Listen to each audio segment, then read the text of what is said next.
In fact, starting, there we go. So if you know anybody that's missed this evening, we can forward this on, and we are looking at ways to share these talks in the future as well. So welcome from the Brontë Parsonage, those who've just joined us. I think everybody is in now, hopefully, and hopefully you can hear us loud and clear. So I'm going to pass over to Rose, and as we get some questions and messages, I'll keep a note on those. Oh, I've got somebody else coming in. I'm just keeping an eye on that as well. So thanks for joining us, and thank you for joining us, Rose. You're in Haworth. I Welcome am. to I'm Haworth. hoping you can't hear the rain because it's just decided to chuck it down in typical Yorkshire style. Yes, a warm Yorkshire welcome with the rain. So I'm going to mute and cut myself off now and hand over to Rose. So enjoy this evening. Amazing. Thank you so much, Angela. And a big thank you to Sassy for inviting me to do this talk originally. I'm just going to get my slides up as I introduce myself. So my name is Rose. I am a PhD student at the University of Suffolk. So I'm not from Yorkshire, sadly, but I like to visit here when I can. My working title for my project is Grief, Loss and Hero Worship in the Works of Branwell. So I'm going to be talking a little bit about hero worship and Branwell today. Before I properly begin my talk, I have to introduce my mascot, which many of you probably already know if you know me. This is Mini Branwell, the pigtail. He comes with me absolutely everywhere. He's friends with basically everyone at the parsonage, and most recently he met the 13th Lord Byron, which is quite a good claim to fame, I think, when I presented a paper on Branwell at the Byron conference. So I'm just going to quickly do an overview of what I'm going to be talking to you about today. So my key themes, we're going to start by looking at Thomas Carlyle and the concept of hero worship itself. Then we're going to move on to the Brontes receiving the gift of the toy soldiers. Then we're going to look at Patrick and Charlotte's heroes, and then Branwell's anti-heroes, kind of the opposite of that. Then I want to look at Young Salt, which is one of Branwell's pseudonyms, and how he kind of uses this to write about hero worship. Then I want to look at how Charlotte kind of pokes fun at Branwell's hero worshipping, looking at that kind of sibling connection there, and then finish off by briefly looking at the Byronic hero and kind of how Branwell wrote about that as well to show his hero worshipping. Throughout my talk, I'm going to be referencing some books that I've been reading that have been really central to my research. Any longer quotes that I share will be on the slides as I go through, so don't worry, you can kind of follow them as I read them. And I think the particular texts that I highlight of Branwell's, I think they really reveal the strength of his longing for greatness, as well as the emergence of his early self-criticism. The writings I share, I will tell you more about as we go along, but they are from when he's around 12 and 13 years old when he's writing. It shows also his inclination towards the anti-hero, his kind of early rebellion in childhood, and then subsequent ambivalence towards Victorian ideals in adolescence.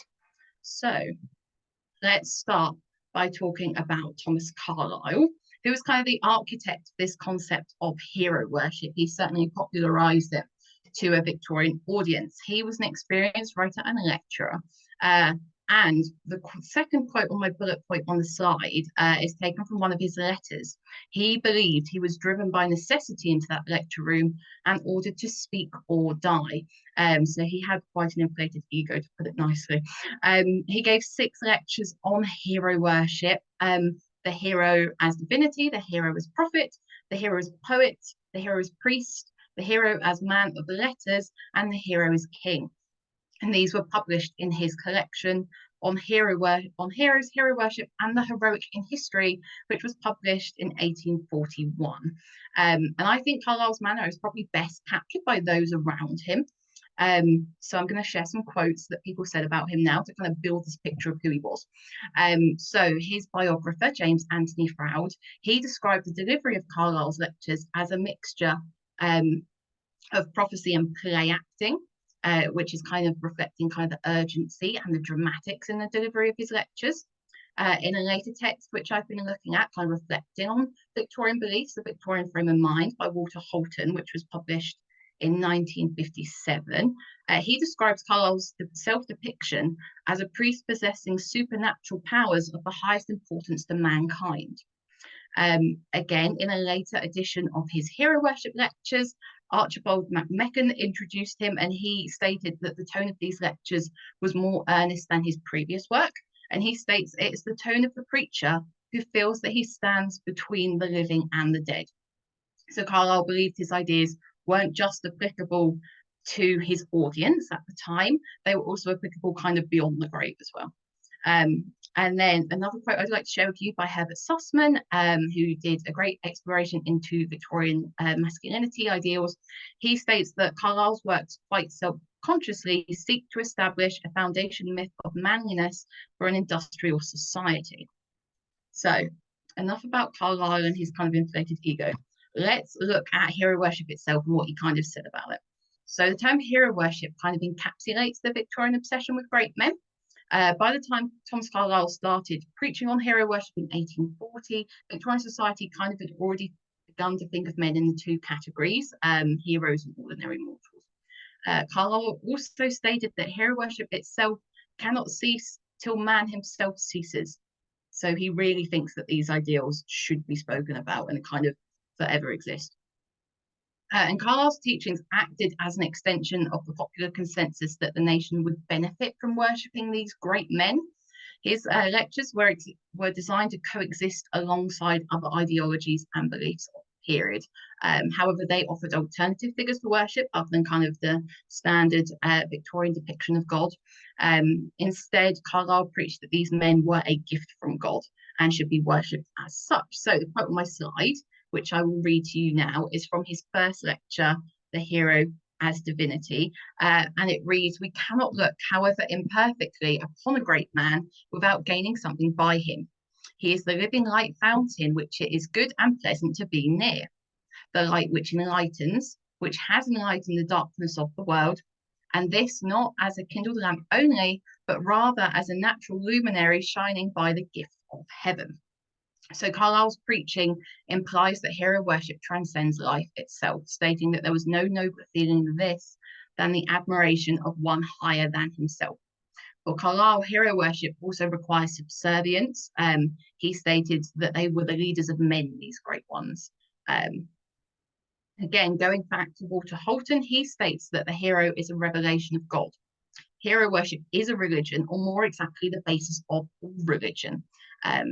And the Victorians looked towards these great men as kind of a benchmark for their own lives. As they were certain that truth existed, and they were like on a mission to discover that. However, by emphasizing that these great heroes were closer to God than man, Carlyle creates distance between these ordinary mortals and the ideals of Victorian society. And that leaves individuals with little to accomplish except for kind of aspiring towards these depictions of greatness.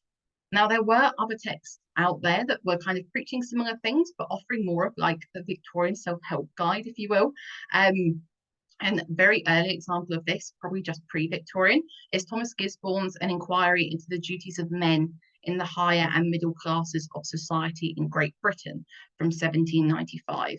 And this was written, it was directed mostly towards the clergy, but it encompassed a lot of different occupations within society, and each chapter was directed towards a different circumstance that a man could find himself in, and it kind of offers instructions of what you could do in that sense. He was very much trying to promote the masculine ideal. Gisborne writes in the text that men have shown the strongest disposition in every age to unite in civil societies. But it's interesting when you contrast this as an earlier example of similar ideas that Carlyle was preaching, and Gisborne outlines some ideas of what to strive towards. Carlyle does not, which then leaves a very real possibility that Victorians could experience some form of an identity crisis. They want to be these great men, but they've got no instruction of how to do so, which I think is particularly interesting when we look at Branwell's writing in a little bit.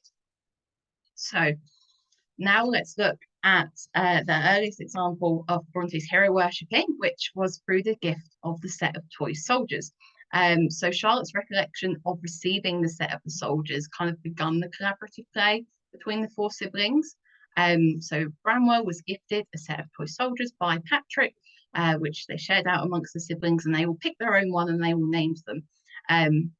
And this kind of shows their early worshipping of their military heroes, as seen through their desire to kind of name their figures accordingly between the military figures that they were most interested in. So again, the quote is on my slide now, that Charlotte's recollection of the soldiers. I will read it to you and feel free to read along. So Charlotte writes, "When Papa came home, it was night and we were in bed. So next morning, Branwell came to our door with a box of soldiers. Emily and I jumped out of bed and I snatched one up and exclaimed, 'This is the Duke of Wellington. It shall be mine.' When I said this, Emily likewise took one and said it should be hers. When Anne came down, she took one also. Mine was the prettiest of the whole and perfect in every part. Emily's was a grave-looking fellow. We called him Gravy. Anne's was a queer little thing, very much like herself. He was called Waiting Boy. Branwell chose Bonaparte." So even here, we can see the very early distinction between the children's choices, Charlotte leaning towards the kind of more typical heroic figure of the period, the Duke of Wellington, Branwell leaning towards the anti-hero, Napoleon. And another text that I highly recommend is The Brontes and War by Dr. Emma Butcher.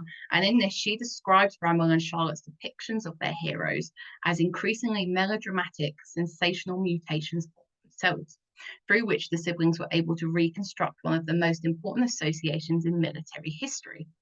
And interestingly, Carlyle also kind of leans towards Branwell's favouring of the anti-hero. He writes quite extensively about Napoleon in his 6th lecture, The Hero as King, and he praises these heroes of the French Revolution, without which, he states, "One would not know what to make of an age like this at all. We will hail the French Revolution as shipwrecked mariners might the sternest rock, in a world otherwise full of faceless sea and waves." So if we're looking towards the typical Victorian hero of the period, we have to look at Patrick Brontë, the children's father's own hero worshipping, and how he leans towards the Duke of Wellington. So the children were very closely taught by Patrick. Branwell slightly more than the girls to begin with, because they went off to Cambridge School for clergy daughters. Maria and Elizabeth, the eldest two Brontes, then became ill and then unfortunately passed away. And then all the other Brontes returned home to the teachings of Patrick. So he taught the 4 siblings quite closely, and then he could pass on his own understanding of masculinity and hero worship. So Patrick, like I said, was a great admirer of the Duke of Wellington, and he actively wrote about his perceived greatness within his correspondence. One example that I'd like to share with you is a quote from a letter to George Smith, Charlotte's publisher, sent in 1850. And in the letter, Patrick is thanking George Smith for the George Richmond portrait of Charlotte, which, if anyone can picture the dining room at the Brontë Parsonage, a replica of that image of Charlotte is up there.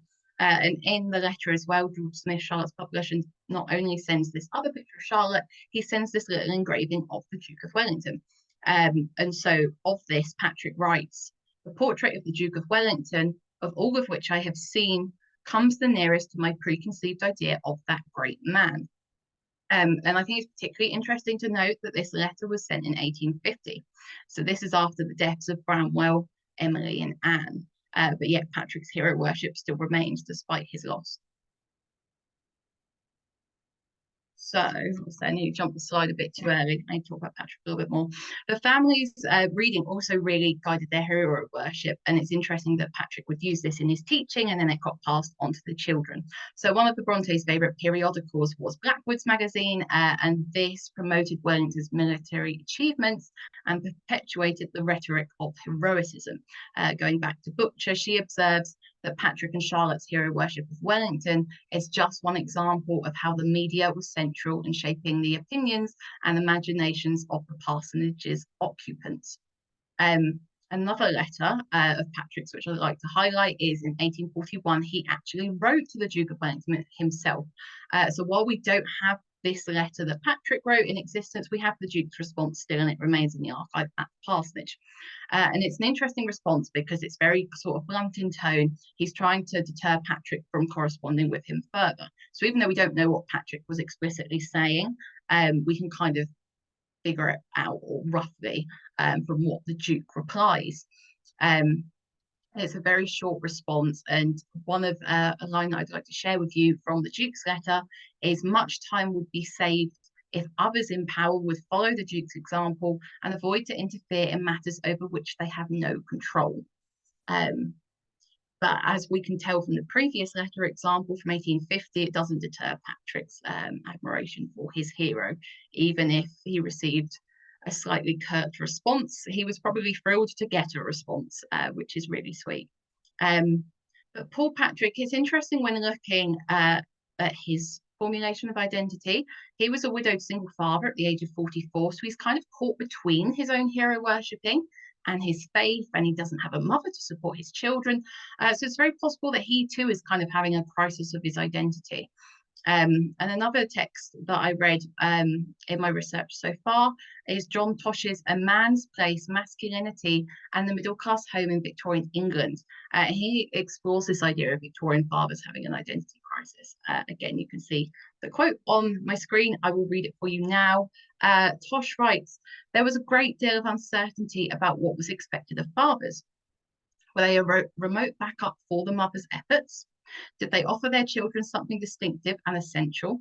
Or was their role to duplicate as closely as their natures permitted the services performed by the mother?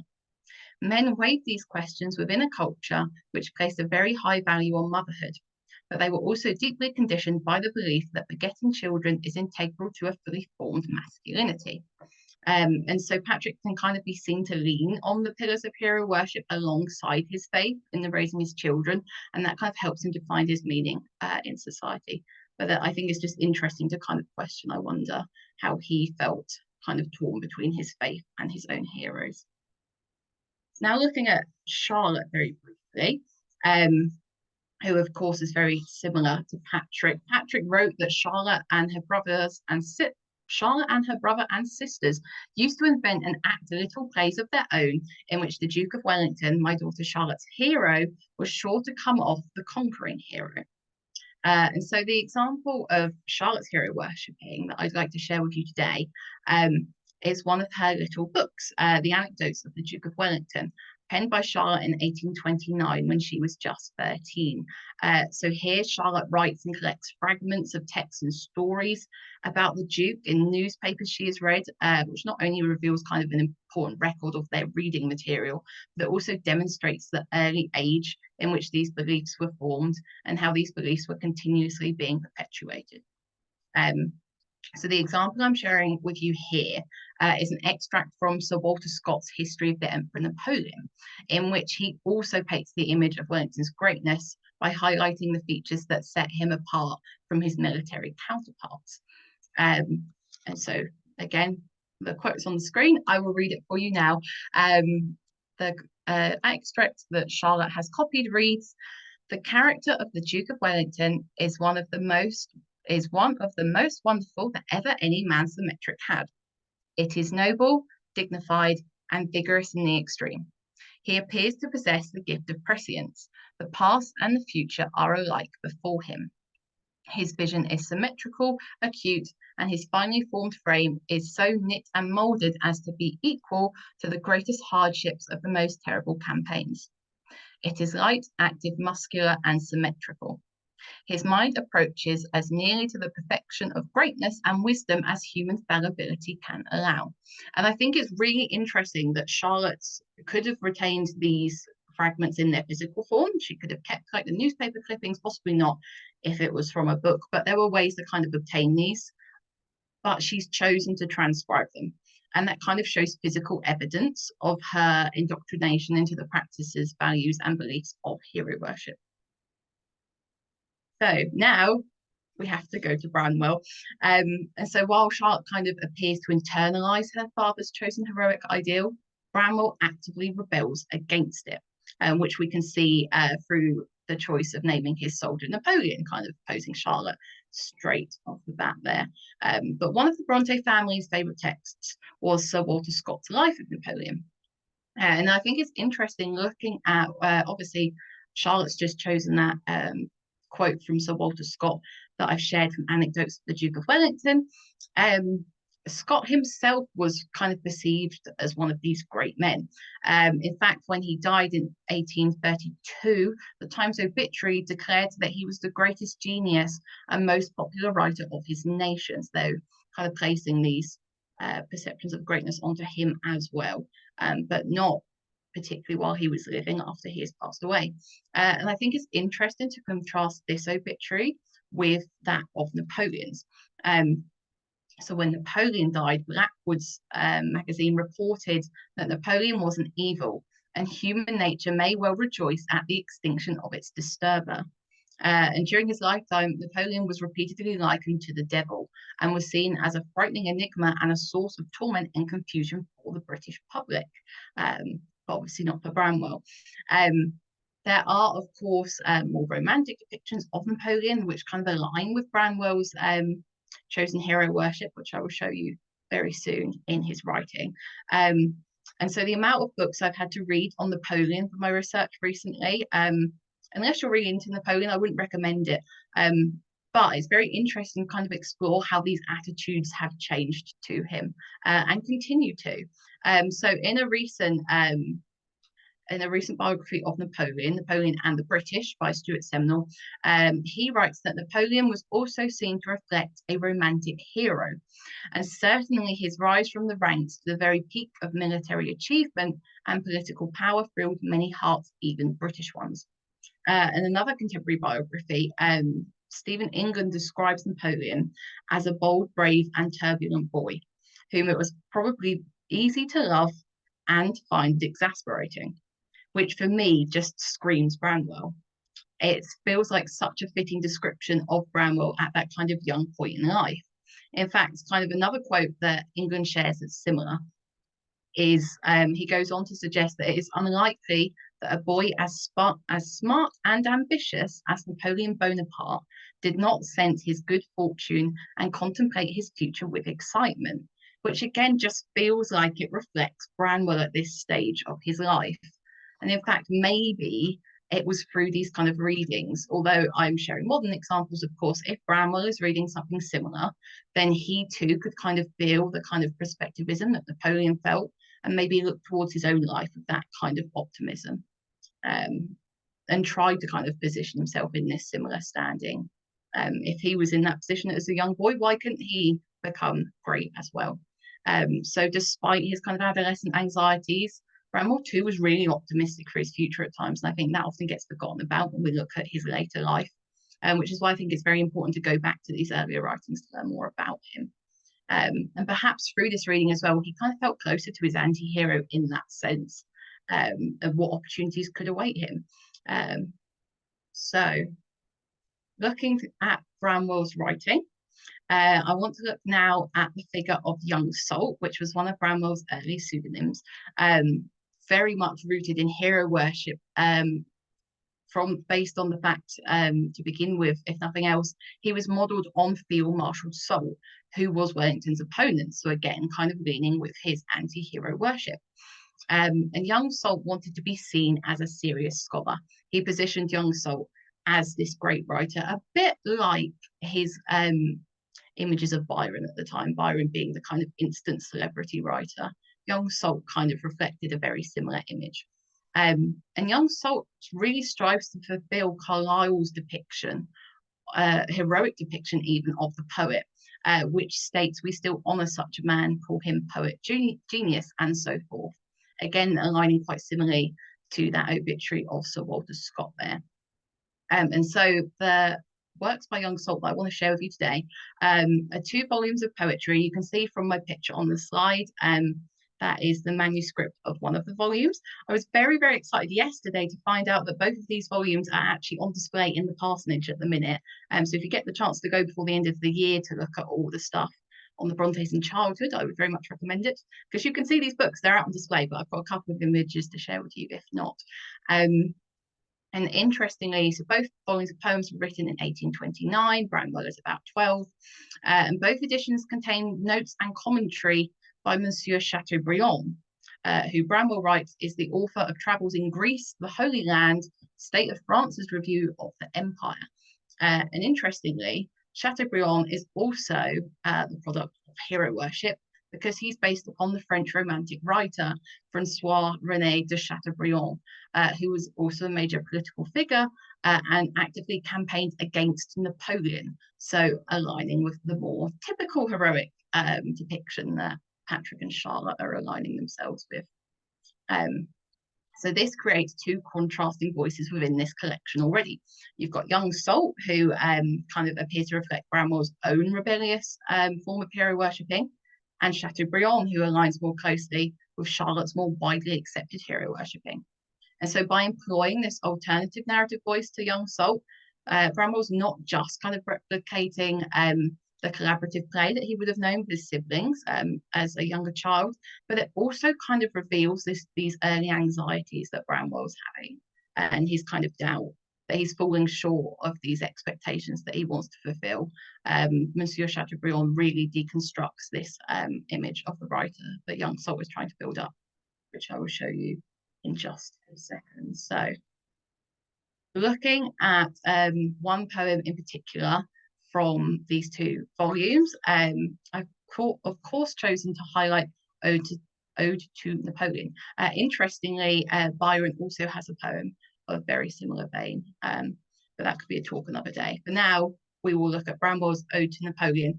On the right, as you can see on my picture, is the original manuscript.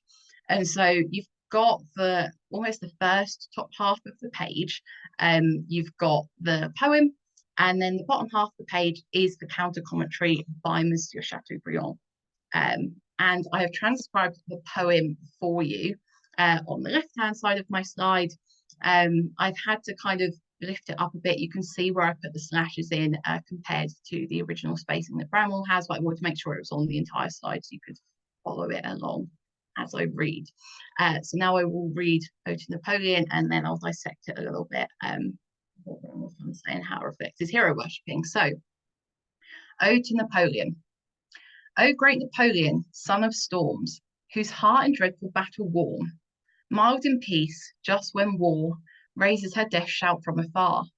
To thee I raise my tuneful lays, round me play the glories of thy star. How many victories thou hast won, my mind cannot take, nor yet my pen. Thy star flew through the span of the blue arches to meet the man who is the one that thee has done, because all of thy followers ran. So I think it's interesting, from literally the opening line of the poem, Branwell's trying to emphasize this power he perceives Napoleon to hold, son of storms. He's trying to build this image of greatness aligning with Napoleon. Interestingly, though, he also kind of contradicts what we'd regard as a typical image of Napoleon by highlighting qualities such as like a peaceful heart, a warm heart, and a peaceful attitude even. And so Branwell then, he's choosing to highlight the heroism he kind of admires in Napoleon and the qualities he believes a great man should possess. And he's creating like this idealized depiction of his anti-hero. The description also kind of reflects Carlyle's depiction of Napoleon, who emphasized the strength in his leadership. Carlyle writes that Napoleon rose naturally to be the king, and all men saw that he was such. Interestingly, Branwell also kind of returns to this image of the star, again, drawing parallels with Carlyle, and where he explores the idea of the hero being made direct out of God's hand. Funnily enough, a lot of Carlyle's lectures, when he's talking about great men, for the most part, he doesn't use any real life examples, but he throws in a couple here and there. One of them being Shakespeare, who he claims to be one of these great men made by God. And so describing Shakespeare, Carlyle states, "Is it not a right glorious thing that Shakespeare has brought us? Is he not an eye to us all, a blessed heaven-sent bringer of light?" And so I think this is really interesting because it further demonstrates this duality of Christianity and hero worship in Victorian society. And Branwell is very clearly trying to kind of align his depiction of Napoleon with this great image that Carlyle preaches about. Of course, Carlyle's writing and lecturing is later than this writing, but these ideas were already out there. It's just Carlyle that kind of verbalized them. But of course, alongside Branwell's hero worshipping, this poem also demonstrates an early emergence of his own self-criticism, as seen through the bottom half of the page of the manuscript, which is the counter-commentary of Monsieur Chateaubriand. And so first of all, he too, a bit like I've just done, is kind of questioning this heroic depiction of Napoleon. Chateaubriand or Branwell as Chateaubriand writes, Bonaparte believes that there is a ruling state to guide him, for he is very superstitious. So Chateaubriand kind of demonstrates Branwell's early awareness that what he's aspiring to be and what he actually is are two different things. And while he can hide behind his desired mask of young salt, this image is unsustainable, as the ideals of hero worship cannot be fulfilled in reality. Branwell also demonstrates his kind of own personal frustrations in his writing. The very bottom left-hand corner, that final little box, that reads, this is one of my favourite pieces that Branwell writes, it reads, "My mind cannot take, nor yet my pen. This is not right, for it should be. My mind cannot think, nor yet my tongue." Think tongue, which for anyone who is a writer, I think is very relatable. I think everyone has days that you sit there, and I sit there and say to myself, now think tongue. Thank you, Branwell, for that one. But it shows this real frustration. He's still such a young boy, becoming like an adolescent, and he's got this frustration in himself. And I think it's particularly interesting when looking at Carlyle's depictions of the poet as genius, because Carlyle preached that to be a great poet, the individual had to possess the gift of nature herself. If you cannot do that, it is of no use to keep stringing rhymes together, jingling sensibilities against each other, and to name yourself a poet. There is no hope for you. And so Paul Branwell is kind of already feeling this pressure. He's not writing as much as he perhaps would like to when looking towards his own heroes like Byron. And Branwell's not the only one to pick up on his kind of own perceived shortcomings. Charlotte very clearly likes to do this too. In fact, she interrogates his writing quite frequently. A known example from their juvenilia, slightly more well-known, I should say, is the figure of Patrick Benjamin Wiggins, which I'd love to dissect further, but we don't have time today, unfortunately. So instead, I'm going to share this story, Visits to Veropolis from 1830. And so in this story, Charlotte's main character, Charles Wellesley, who was modelled on the son of the Duke of Wellington, he ventures around Glasstown and he meets a lot of characters from their juvenilia. So each chapter is an interaction with a different character. Particularly interesting to note that young Salt isn't actively a character, but more of the pseudonym for Branwell to hide behind. So it's interesting to see Charlotte's physical representation of him here. And she's not very flattering, to say the least. So before we've even met the figure of young Salt as a character, Charlotte is introducing him to the reader through a spat of gossip. So Wellesley says, "It is not generally known that young Salt the rhymer has quitted Waterloo Palace and set up house for himself. Those who love scandal have attributed this to a quarrel between my brother and him." So before we've even met young Salt, we've got a sort of damning image of him. And then before we meet young Salt again, as Charles Wellesley is approaching his house, he describes his house as so overgrown with fragrant creeping plants and vines that scarcely a glimpse of stonework is visible. So we've already been introduced to young Salt as not having good relationships with those around him, and he lives in a ramshackle house. And then we do meet young Salt, the image does not get much better, because he stands around rambling poetry to himself, which is quite interesting. In fact, one of the quotes from young Salt, which I find quite amusing, to be honest, and I feel a bit bad for Branwell that I do, is, "Pray, Lord Charles, forgive my enthusiasm, but really my feelings do sometimes carry me utterly beyond the control of reason." And if that wasn't enough, Charlotte ends the story with a final blow, emphasizing his loneliness. In the final line reads, "I left him to the enjoyment of his hermit-like existence, not in the least desiring to share it with him, but rather resulting in quite an opposite inclination." So Charlotte very clearly sees that Paul Branwell is trying to build up this serious scholarly writer depiction of young Salt, and Charlotte comes along and says, "That's not what you are at all, and I'm going to prove it, and here's how." Of course, we don't know how much or how familiar Branwell was with Charlotte's writing, or whether he was aware of this, or whether she's kind of just delving into Branwell's insecurities here. But I think it's a really interesting example to share, to show that Branwell is really unpicking himself, but then so are those around him. So we now need to look at the Byronic hero. I'm very aware that I'm running out of time, so I'll try and speed up now. So Branwell took Byron very seriously, and I'd highly recommend that quote I've taken from Jonathan Shears from an article from Brontë Studies from a couple of years ago. He explores Branwell's allusions to Don Juan in one of his letters. I'd highly recommend you have a look at that. But today I quickly want to share a little bit about one of Branwell's dramatic poems, Lausanne, a Tragedy, also written in 1829, like Young Salt's poetry. And this dramatic poem, written by Young Salt, of course, tells the tale of Count Lausanne, who has been exiled by Count Liliard to live with a hermit. So Count Liliard is seen to reflect this Byronic hero, characteristics of which, as Lydia Craig writes in another article in Brontë Studies, includes their unfortunate indulgence in the overpowering sensations of unbridled love and revenge, leading them to embark upon lives of antisocial defiance and destruction. Whereas Count Lausanne is clearly portrayed as the hero. He sets out to vanquish the villain. So you've got the two archetypes here already, the hero and the villain.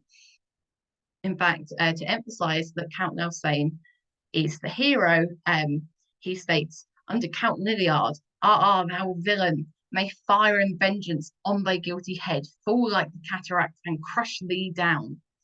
And so interestingly, Branwell is trying to eliminate these less desirable aspects of himself by fulfilling these roles of the hero and the villain. While he leans towards the anti-hero, he's trying to portray it as a figure in this story that can be beaten. Because he's kind of aware that society won't accept him if he kind of grows to represent this figure. Therefore, he will project his desires onto this character who can be vanquished. But interestingly, while trying to create this distinction between the good and the evil, as the narrative progresses, these appear to blur more and more. Because both these counts are driven by the same desires and motivations. They both want revenge on one another. In fact, their obsession with their own heroicism fulfills another depiction of the Byronic hero, stated by Cora Polfi, who states, this Byronic hero is a rebel who stands apart from society and societal expectations, who is deeply jaded, morally superior, and obsessed with lost love. And in fact, both counts are obsessed with one another and their triumph over each other.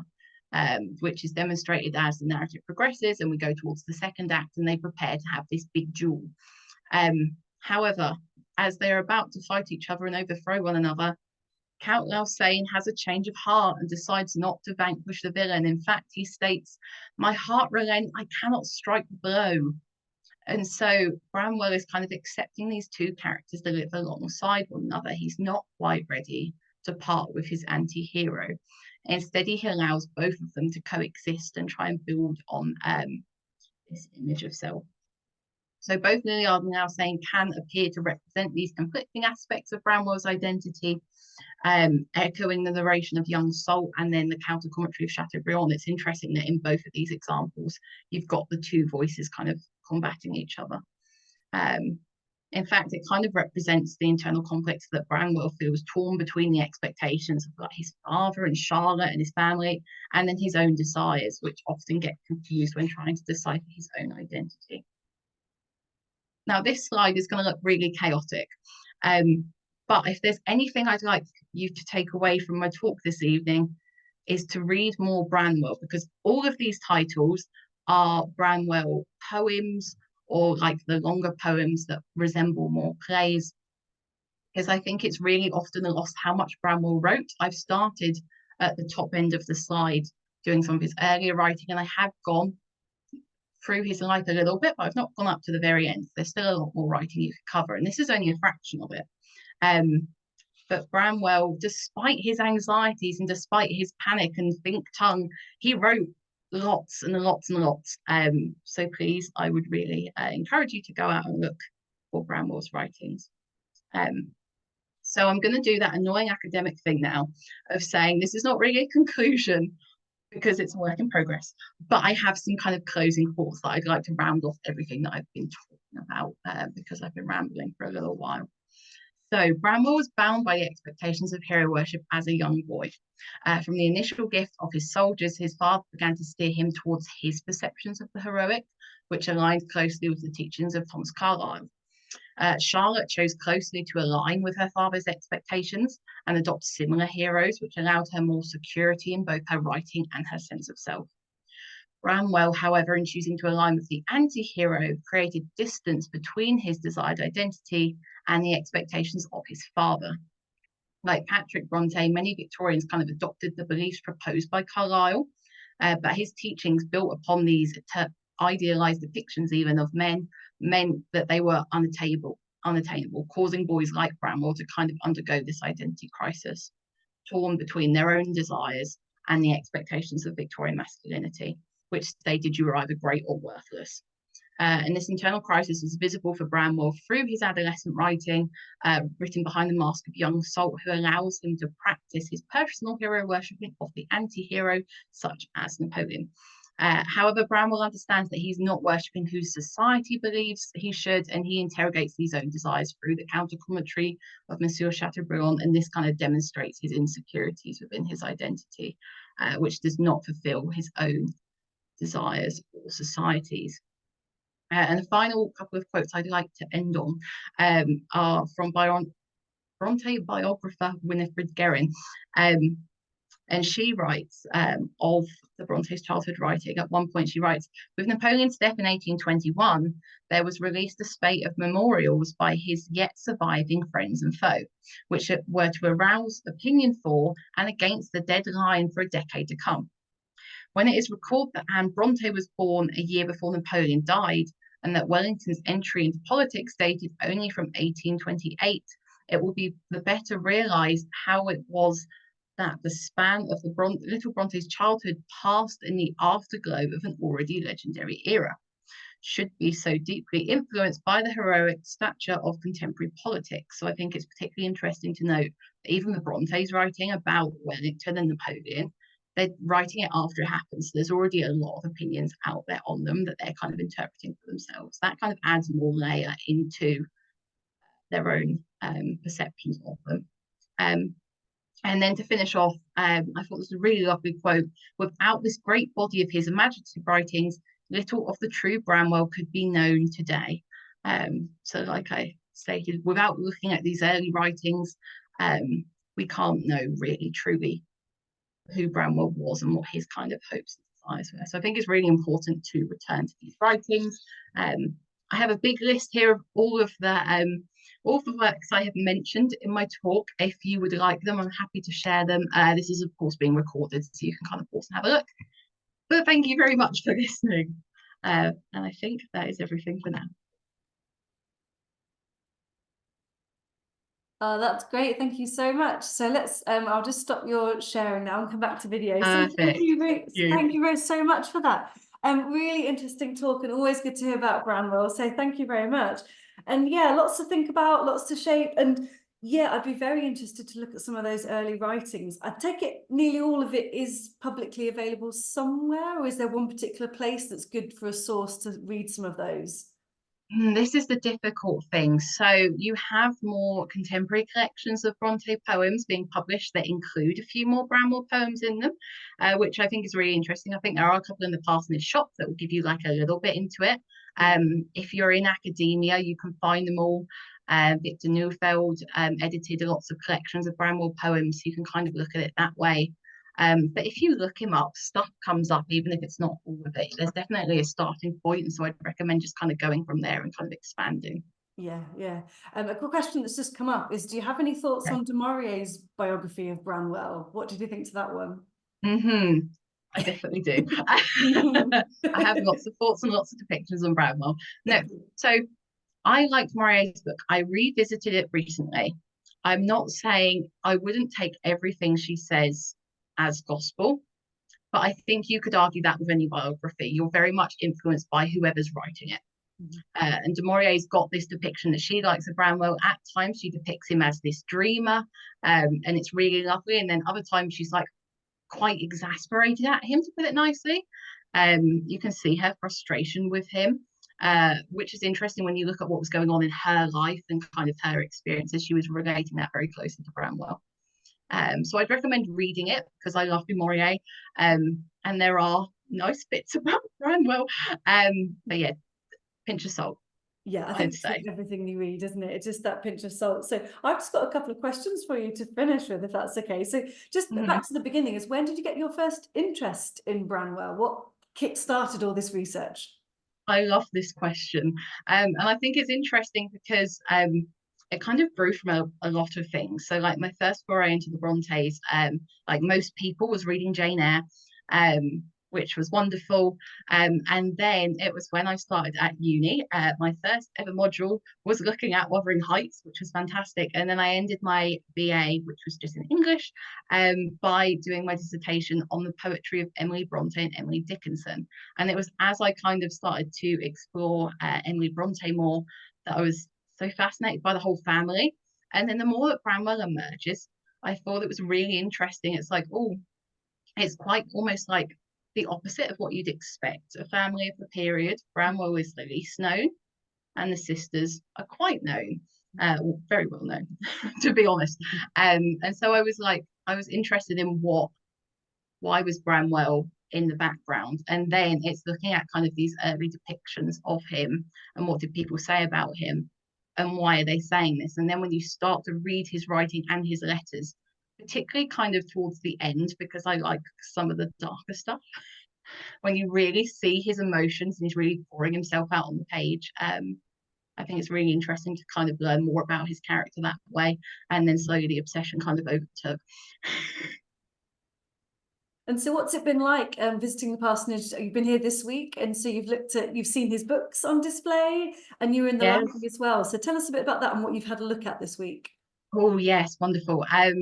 Going to the archive is the biggest treat in the world. When I went last year, I sat in there and I was like, this is the best day of my life, because I walked in and you can send in a request list of things you'd like to look at. And so one of my favorite Branwell illustrations is the parody, which many people will know. It's of a little skeleton. It's one of his last sketches. Branwell, it's like a self-depiction. He's in the bed. The skeleton is calling him to death. Come to the scratch, won't you? And I didn't realize the parsonage had the original copy of this when I went last June, because originally it was listed on the British Library website. And so when I walked into the library, and one of my other favorite items that's in there is one of Branwell's poetry notebooks. Sitting and looking through that is just so beautiful. I feel so lucky that it was like one of his, the way that we'd write in a notebook today, looking at that from him. So walking in and looking at that, and then Anne was like, oh, here's the parody. So I saw that again yesterday just because it's my favorite. Yeah. I also just on a personal interest wanted to see Branwell's copies of Byron. After I'd been talking about him at the Byron Society conference, I wanted to look at Branwell's copies of Byron because that feels very personal to him. It's something that he would have loved, and he's written his name in the front of his copy of Childe Harold's Pilgrimage, sitting there like holding that. It's just remarkable. It really makes you feel close to them. It's a bit like when you go into the parsonage and see, one of my favorite objects in the parsonage is Emily's death sofa. Going in the front room, the atmosphere is really poignant. I know a lot of people say this, but that's kind of why I keep coming back. It's that magic. Yeah. Well, thank you for plugging the museum. Yeah, you're welcome. And of course, a visit is. I will always plug the museum. And out of all of Branwell's writing, is there a particular poem or story that you just really liked or connected to in some way? Oh, I love this. It's such an interesting question. One of my favorite titles of one of his poems is On Peaceful Death and Painful Life, because it just feels really heartbreaking in a way. Bless him.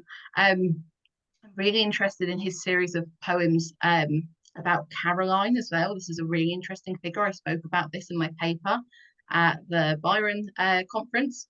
And it's interesting because his name kind of follows him throughout his life. And he really uses it to explore his own experiences of loss and grief. And it's interesting that he writes so much later on. He's kind of reflecting quite obviously on the deaths of his mother, Maria, and then his sisters, Maria and Elizabeth, in these poems. And it's interesting that he writes this so much later after they've died, and how it so strongly still resonates with him later in life. Yeah, really poignant. So a good question that ties into that is from Karen. It says, do you think Branwell could have been saved? Oh, Big oh, that's question. interesting. Gosh, there's a lot you could unpack there. Thank you, Karen, for your question and for listening. Do I think Branwell could have been saved? I think it's hard because unfortunately we can look at these things from a different perspective today because we've got a better understanding of mental health and addiction and possibly other, you can't diagnose a dead person, but you can align stuff similarly to what he was going through.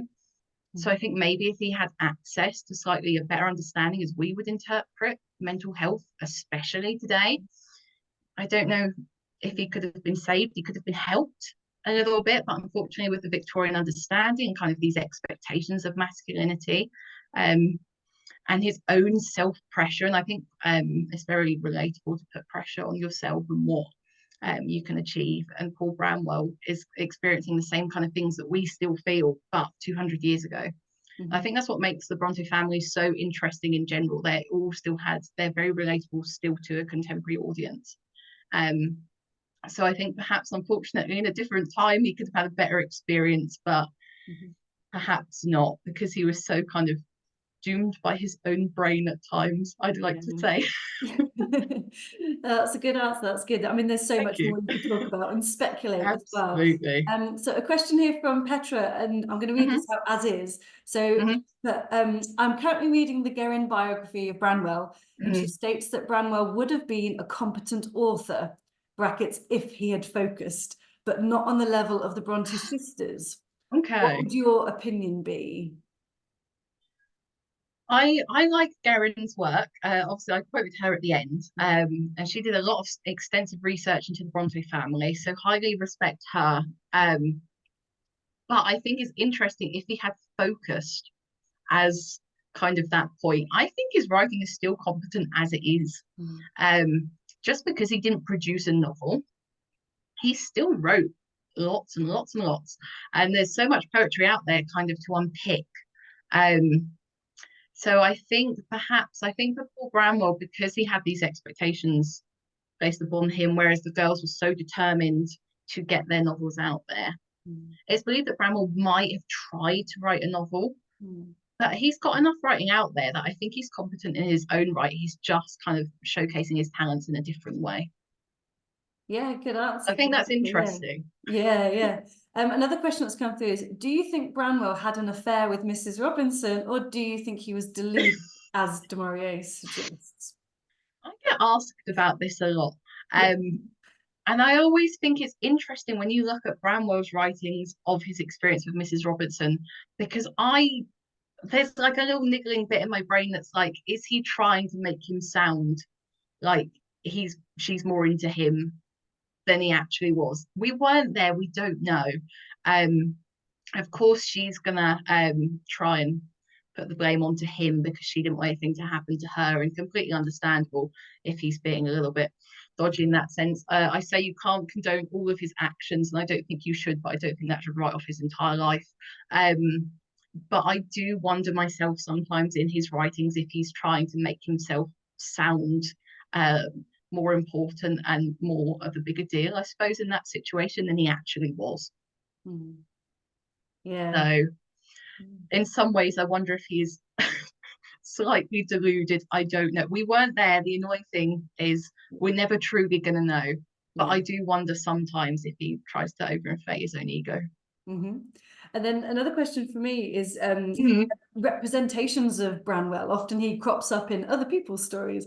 Are there any that you particularly liked or felt were quite fair, or is there not been the right one for you just yet? Oh, that's an interesting question. Now I've got to think of all the depictions of Branwell, because my brain goes straight to the ones that I'm not as interested in. Okay. So I think it's very interesting to look at the ones. In fact, a good example from recently is Oblivion, the really big chunky book you might know from Parsonage Gift Shop, Oblivion by Dean de la Motte. There's a fiction story of Branwell. I think he writes Branwell really nicely, and he's very sympathetic, and he's kind of, you can see how deep rooted in research the novel is, which I really appreciate. I totally understand some people want to kind of have their own depictions of the Brontes and kind of can be slightly looser with some of the facts, but I think it's really it's lovely when you can tell how much care has been put into a piece of writing, and I think you can really tell that with Oblivion, so I'd highly recommend that one. And that's quite a recent example, but it's fiction, so interesting. No, that's great. And then just sort of to start wrapping up then really is, where are you at in your PhD, and where can we find out more about your work? And is this culminating hopefully in a book one day? Where are we going with this? Dream. So I have just started my second year of my PhD, which is looking to be a 4-year project. So we're still quite early days. I'm currently writing a chapter that's dissecting the genre of Victorian biography. So going back to one of my least favorite representations of Branwell, which is Elizabeth Gaskell, and how she really just hates him and keeps slating him. And but kind of looking at the construction of that book and where does it come from there.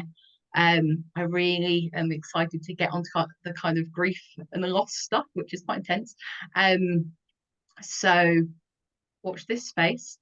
I'd love to share more research in the future. You'll be getting the recording of the slides. I did cheekily put on there my Twitter/X handle, because I share a lot of bits and pieces on there too, as I do with pictures of mini Branwell. I think he's more famous than I am at this point. But yeah, watch this space, and hopefully I'll be able to share some more soon. But one day I will put out the Branwell book. I'm saying it now, so I'm speaking it into existence. Excellent. Well, we'll hold you to that. So we've got, how many more years? 2 more years, 3 more years?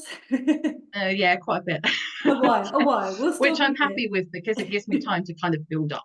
Yeah, definitely. It's We'll okay. be keeping in touch. We've already discussed getting you back and potentially on our podcast as well.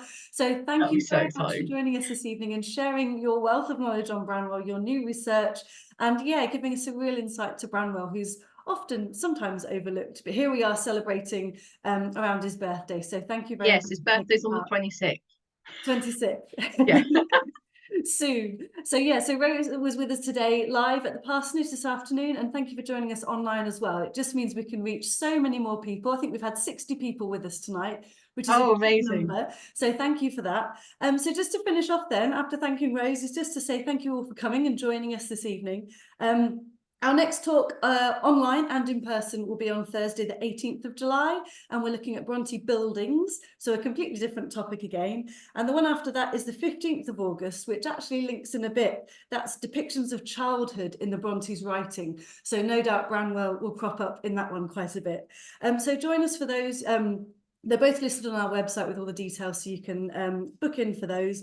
And also we've got our Web of Childhood exhibition featuring Branwell's books, poems and those as well. So that's open all year round until the end of the year. So thank you everyone for all your kind comments and joining us this evening. Thank you to Rose, and we look forward to seeing you all again at the next talk. Thank you.